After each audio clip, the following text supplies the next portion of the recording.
Assalamualaikum warahmatullahi wabarakatuh. Perkenalkan, nama saya Adinda Anggraini. Saya dari Poltekkes Kemenkes Pangkal Pinang, Prodi D3 Keperawatan Belitung. Pada video kali ini saya akan menjelaskan mengenai cairan dan elektrolit dalam tubuh manusia. Jadi keseimbangan cairan, elektrolit dan asam basa sangat diperlukan untuk mempertahankan status kesehatan manusia. Caranya tuh dengan cara pengaturan intake, distribusi, dan output. Jadi dalam proses ini organ yang berperan penting adalah paru-paru dan ginjal. Namun nanti ada keadaan di mana keseimbangan itu tidak dapat dipertahankan. Untuk distribusi cairan di dalam tubuh, yang pertama ada intraseluler. Jadi posisi intraseluler itu adanya di dalam sel. Dia itu 40% dari berat badan tubuh manusia dan mengandung solut yang penting seperti kalium dan magnesium serta natrium. Dan juga ada ekstraseluler, yaitu meliputi interstitial dan intravaskuler. Jadi cairan interstitial berada di sekitar sel yang merupakan lingkaran eksternal dari sel. Nah, kalau ekstraseluler itu dia 15% dari berat badan. Jadi cairan intravaskuler disebut juga dengan plasma. Jadi dia itu merupakan 5% dari berat badan. Komposisi solut sama dengan cairan intraseluler, tetapi proporsinya berbeda. Misalnya, kalium adalah ion utama di intrasel, sementara natrium adalah ion utama di ekstraseluler, begitu. Nah, untuk komponen cairan itu ada 3 kompartemen fluida utama. Yang pertama, cairan intraseluler atau ICF adalah cairan di dalam sel yang juga dikenal sebagai sitosol, dan cairan ekstraseluler atau ECF adalah cairan yang ditemukan di luar sel. Yang kedua, ada 2 jenis cairan ekstraseluler utama. Yang pertama adalah cairan interstitial, adalah cairan yang mengelilingi sel, dan plasma adalah komponen cairan dari darah. Selanjutnya ada komposisi cairan tubuh. Yang pertama itu ada elektrolit.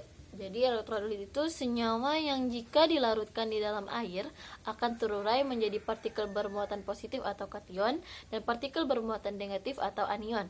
Misalnya natrium, kalium, kalsium, dan magnesium.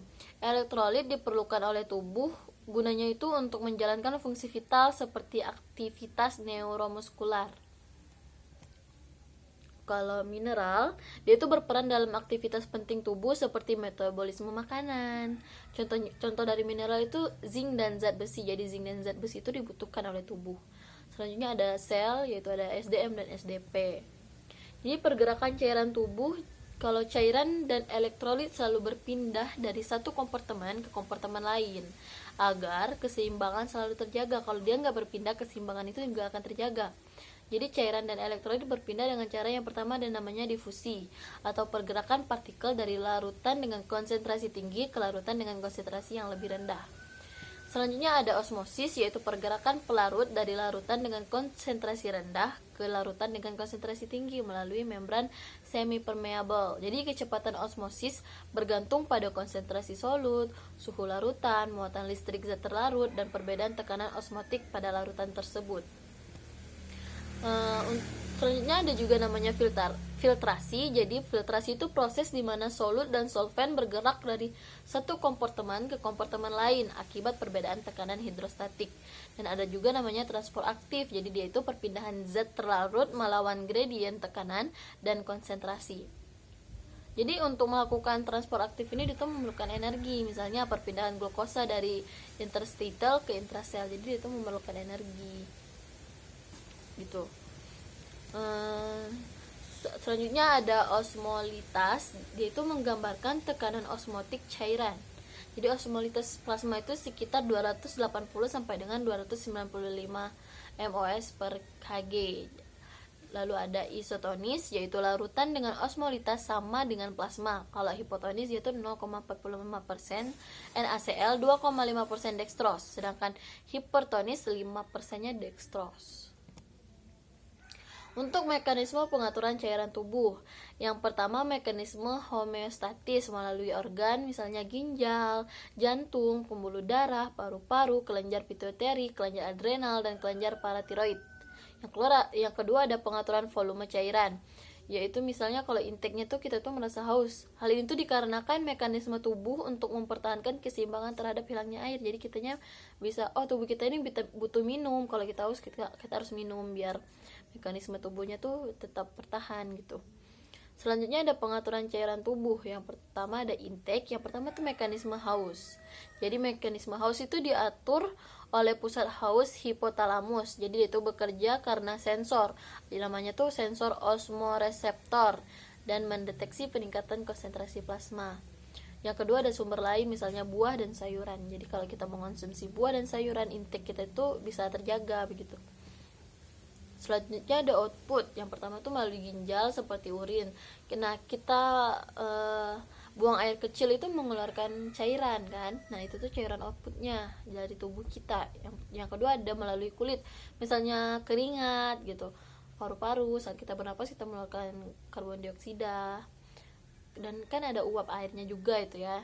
Nah, itu tuh outputnya juga. Terus ada melalui pencernaan gitu.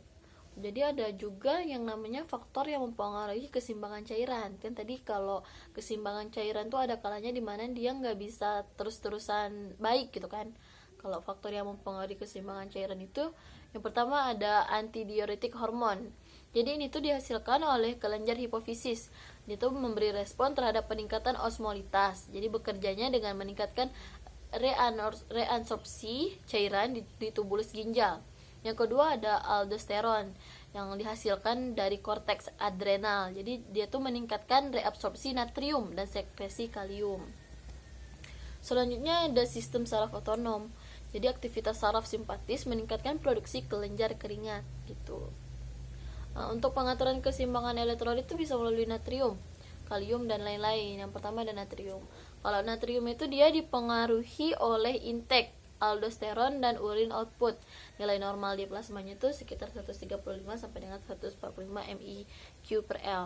Kalau kalsium dia itu berperan dalam pengaturan keseimbangan asam basa dan neurosmuskular. Jika terjadi peningkatan reabsorpsi natrium, kalium akan diekskresikan begitu. Normalnya sekitar 3,5 sampai dengan 5,3 mEq/L. Selanjutnya ada kalsium. Kalsium itu dipengaruhi oleh paratiroid hormon dan tirokalistonin. Jadi PTH itu mengatur keseimbangan antara kalsium tulang, reabsorpsi kalium di GIT dan ekskresi kalium di urin. Jadi tirokalistonin menghambat pelepasan kalsium dari tulang. Normalnya sekitar 4 sampai dengan 5 mEq/L. Selanjutnya ada magnesium. Kalau magnesium itu berasal dari makanan dan diekskresikan melalui ginjal. Normalnya sekitar 1,5 sampai dengan 2,5. Selanjutnya ada juga klorida yang diatur melalui intake eksternal dan reabsorpsi di ginjal. Normalnya sekitar 100 sampai dengan 106 mEq/L. Lalu ada bikarbonat, yaitu ginjal yang mengatur ekskresi dan reabsorpsi bikarbonat. Bikarbonat adalah buffer kimia yang sangat penting. Jadi bikarbonat itu penting untuk tubuh gitu. Normalnya harusnya 22 sampai dengan 26 mEq/L. Lalu ada fosfat yang diatur oleh ginjal, PTH dan vitamin D. Selanjutnya untuk keseimbangan asam basa. Jadi keseimbangan asam basa itu dipengaruhi oleh konsentrasi ion, hidrogen dan plasma. Jadi dia itu menggambarkan keadaan di mana kecepatan pembentukan asam atau basa di dalam tubuh sama dengan kecepatan ekskresi asam atau basa. Jadi dia itu diukur dalam bentuk pH, misalnya kurang dari 7 asam, lebih dari 7 basa. Kalau darah biasanya pH-nya 7,35 sampai dengan 7,45 begitu. Untuk gangguan keseimbangan cairan, kekurangan cairan, kelebihan cairan itu tuh gangguan. Jadi cairan kita tuh harus pas gitu untuk tubuh kita tuh butuhnya berapa gitu tuh harus pas. Jadi ada juga sindrom kompartemen, misalnya cairan bertumpuk di interstitial atau hiperosmolar, kayak dehidrasi. Itu tuh gangguan keseimbangan cairan. Kalau dehidrasi sama ada hiposmolar sama peningkatan ADH. Selanjutnya ada gangguan keseimbangan elektrolit. Nah, kalau keseimbangan elektrolit itu sama ya, nggak boleh kekurangan juga, nggak boleh kelebihan juga.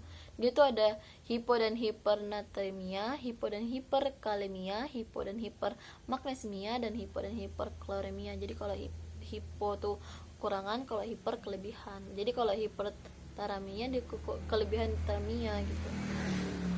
Di sini saya akan menjelaskan asuhan keperawatan pada gangguan pembuluh pemenuhan cairan dan elektrolit. Jadi ada pengkajian nih, misalnya pengkajiannya riwayat kesehatan dari pasien ini, dia tuh tidak makan atau minum, sulit makan, kehilangan nafsu makan yang berlebihan, muntah, diare, keringat, dan luka bakar gitu kan. Jadi itu mendapat pengobatan diuretik post operasi. Jadi penyakit kronik ginjal, GGN, hormon. Nah, setelah pemeriksaan fisik yang kita dapat itu tuh tekanan darahnya menurun, denyut nadinya cepat, mulutnya kering, matanya cekung, kulitnya pucat, turgor. Nah, turgornya tuh misalnya jelek atau enggak elastis gitu, lemah, berat badannya menurun, ada alergi gitu. Terus kita lakukan lagi pemeriksaan selanjutnya, yaitu pemeriksaan laboratorium, pemeriksaan elektrolit dalam darah, kalium, natrium, klorida, dan AGD. Jadi semua itu tuh harus kita periksa kalau dalam kasus ini. Setelah diperiksa nih dapat diagnosis keperawatannya. Diagnosis keperawatannya tuh defisit atau kekurangan volume cairan berhubungan dengan pengeluaran urin berlebihan karena penyakit, hilangnya evaporasi pada pasien luka bakar, asupan cairan yang tidak akurat, dan adanya pendarahan. Yang kedua, kelebihan volume cairan dalam berat badan. Misalnya penurunannya mekanisme regular akibat kelainan pada ginjal. Yang kedua, penurunan curah jantung. Dan yang ketiga ada retensi natrium dan air. Jadi tindakan keperawatan yang kita berikan dalam pasien ini tuh apa? Yang pertama yang bisa kita berikan itu monitor intake dan output, kolaborasi pemasangan 4 line U with cairan parenteral, monitor tanda-tanda vital, observasi membran mukosa mulut dan turgor, lalu kolaborasi pemberian obat anti diare dan lain-lain. Lalu pertahankan keseimbangan cairannya tuh dengan apa? Misalnya kekurangan volume cairan nih kan kita bisa melakukan rehidrasi oral atau parenteral.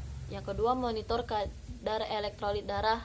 Hilangkan faktor penyebabnya dulu nih, kekurangan volume cairan misalnya kan seperti muntah, dengan memberikan minum secara sedikit-sedikit tapi sering gitu. Kalau kelebihan volume cairan yang bisa kita lakukan tuh apa?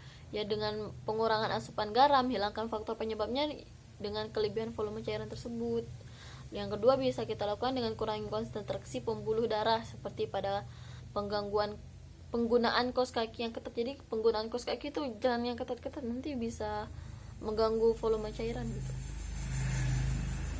Selanjutnya ada pemberian infus. Tujuan dari pemberian infus itu apa? Yang pertama memberikan cairan dan elektrolit, memberikan garam yang dibutuhkan dari tubuh, memberikan glukosa, memberikan obat-obatan yang dibutuhkan dari tubuh pasien gitu. Terus cara menghitungnya tuh gimana? Cara menghitungnya tuh dengan volume total infus per total waktu infus dalam menit begitu. Untuk reaksi transfusi, misalnya ada hemolitik nih, kita kaji dulu.